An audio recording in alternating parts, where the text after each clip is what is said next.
Assalamualaikum warahmatullahi wabarakatuh. Kembali lagi di channel Bu Guru Fisika. Nah, video pada kali ini akan membahas tentang rangkaian arus bolak-balik atau yang dinamakan dengan alternating current. Arus bolak-balik atau AC di sini ada contoh penerapannya, yaitu pada pembangkit listrik. Tahukah kalian bahwa listrik PLN atau listrik yang kalian gunakan di rumah itu merupakan arus bolak-balik atau arus AC? Sebenarnya arus listrik itu dibagi menjadi dua ya. Ada arus listrik DC, direct current atau arus searah, dan yang akan kita bahas ini arus AC atau alternating current, yaitu arus bolak-balik. Jadi apa sih arus bolak-balik itu? Apakah arusnya bolak-balik? Nah, kita simak ya.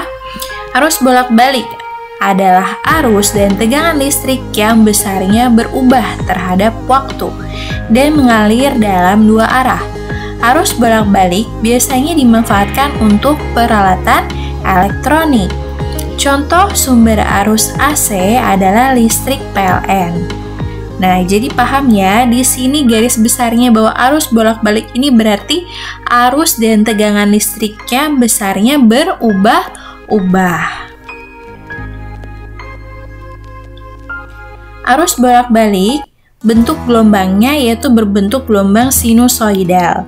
Bisa dilihat di sini bentuk gelombangnya ya. Nah, karena di sini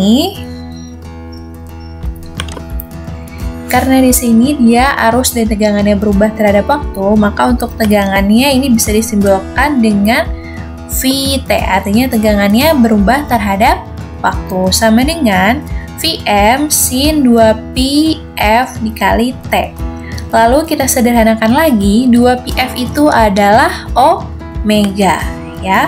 2πf di sini adalah omega. Oke. Vm di sini sebenarnya adalah tegangan maksimum ya, yang ini berarti maksimum. Jadi tegangannya itu bisa bernilai positif dan juga bisa bernilai negatif.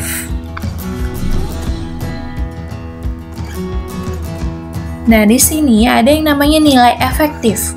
Sebelum kita masuk ke nilai efektif, kalian tahu nggak alat pengukur arus dan tegangan? Nah, ya betul sekali, alat untuk mengukur arus itu adalah ampere meter. Sedangkan alat untuk mengukur tegangan listrik adalah voltmeter. Jadi, apa sih nilai efektif pada arus dan tegangan bolak-balik?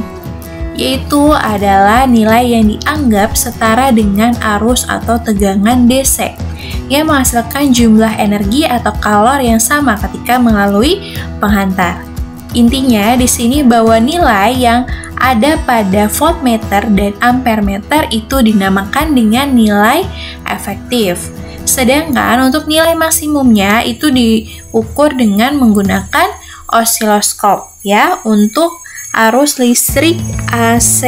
Dan IF sama dengan IM per akar 2. Nah, di sini VF adalah tegangan efektif, IF-nya juga sama, kuat arus efektif, sedangkan VM dan IM-nya ini adalah tegangan dan kuat arus maksimum. Selanjutnya kita masuk ke rangkaian resistor pada arus bolak-balik. Di sini ada rangkaian ya. Ini adalah simbol dari hambatan, lalu yang di bawahnya ini adalah simbol dari sumber tegangan AC. Nah, di sini ada yang namanya VR. VR ini adalah tegangan dari si resistornya. Bisa dilihat tegangan resistornya sama dengan Vm sin omega T. Nah, ini masih sama dengan rumus yang sebelumnya ya. Selanjutnya, untuk kuat arus pada resistor ini dimasukkan melalui hukum Ohm. Itu hukum Ohm rumusnya V sama dengan I kali R, lalu I-nya itu dikeluarkan sehingga rumusnya V per R. Karena di sini kita bahasnya masih rangkaian resistor, maka di sini simbolnya IR sama dengan VR per R. Ya.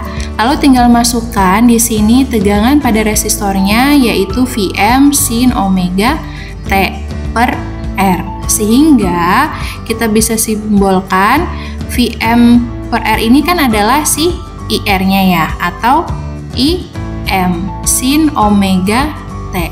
Ya, jadi kalian nggak usah bingung, kalian tinggal pilih aja tergantung dari soalnya, datanya ada apa aja, nanti tinggal dimasukin. Kalau yang dicari tegangan resistornya atau tegangannya, kalian bisa gunakan ini. Lalu jika yang dicari adalah kuat arusnya, kalian bisa gunakan ini.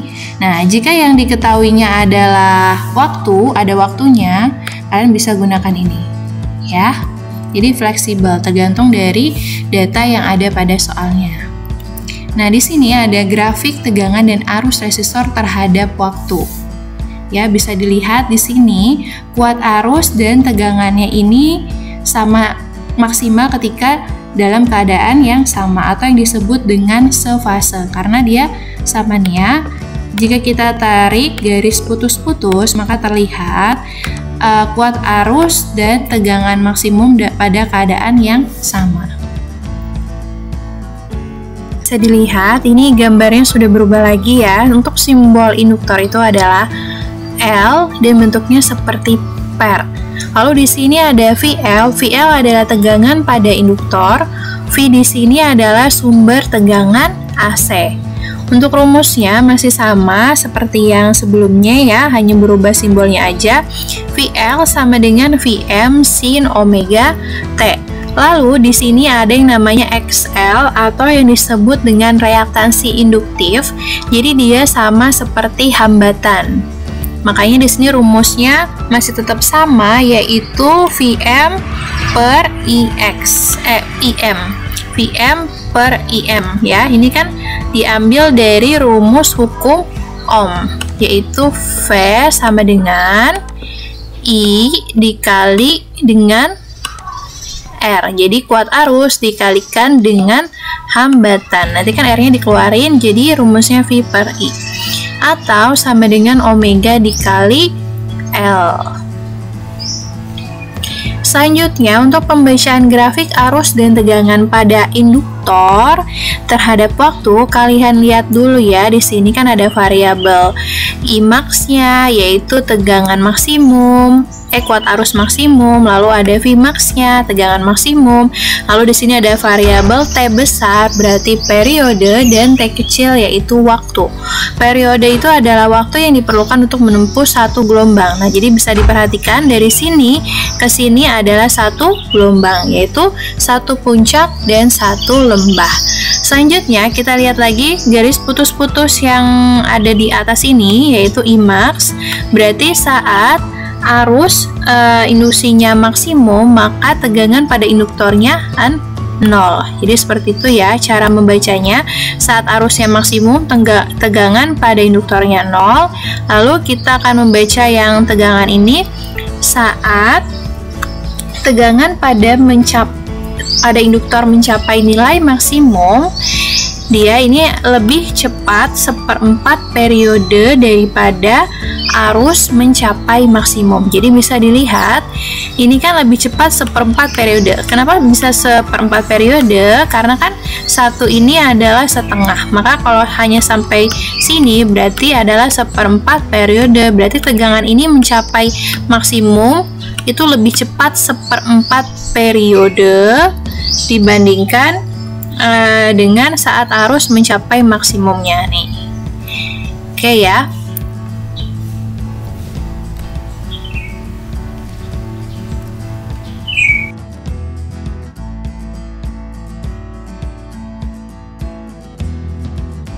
Balik, di sini gambarnya simbolnya berubah ya. Untuk kapasitor adalah seperti ini. Lalu Vc adalah tegangan pada kapasitor. Nah, untuk rumus reaktansi kapasitif atau hambatan atau Xc ini adalah Vm per Im sama dengan 1 per omega C. Ini berbeda ya, tadi kan untuk rangkaian induktor dia omega kali L, tapi untuk rangkaian kapasitor 1 per omega C. Oke, selanjutnya di sini ada grafik dari tegangan dan arus kapasitor terhadap waktu. Bisa dilihat arus mencapai nilai maksimum itu dia 1/4 periode lebih cepat dibandingkan dengan tegangan saat mencapai nilai maksimum. Nah, di sini kan arusnya maksimum. ini adalah maksimum dari si tegangan. Berarti kan dia lebih cepat 1/4 periode ya. Masih ingat, untuk satu gelombang atau satu periode itu kan satu puncak dan satu lembah.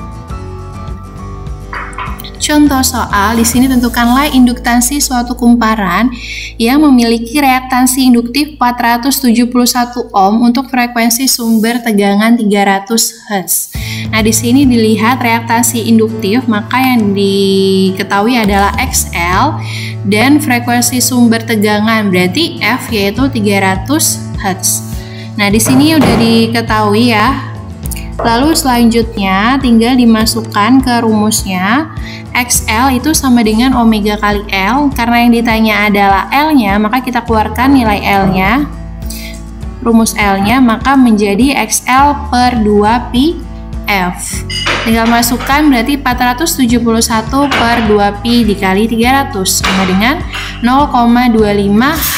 H itu adalah Henry ya, satuan dari induktor. Oke, ini adalah latihan soal. Perhatikan gambar berikut. Tentukan besarnya arus maksimum pada gambar berikut. Ya, yang dicari adalah IM-nya ya. Selanjutnya untuk nomor 2, perhatikan gambar berikut. Jika R adalah 40 ohm, VM-nya adalah 200 volt dan frekuensi sumber arus 50 Hz, besarnya arus yang melalui R pada saat T sama dengan 1/150 second adalah. Nah, kalau misalnya yang di soal itu diketahui waktunya, maka kalian masukkan rumus T-nya ya, yang berhubungan dengan sin omega T ya, seperti itu. Selanjutnya latihan soal yang ketiga, jelaskan proses terjadinya energi listrik PLN untuk bisa sampai ke rumah. Dan yang terakhir, jelaskan perbedaan arus listrik AC dan DC. Manakah yang lebih berbahaya? Lalu jelaskan. Oke, cukup sekian video tentang rangkaian arus bolak-balik. Jangan lupa dibaca materinya, dibaca bukunya, lalu kerjakan soalnya. Terima kasih. Wassalamualaikum warahmatullahi wabarakatuh.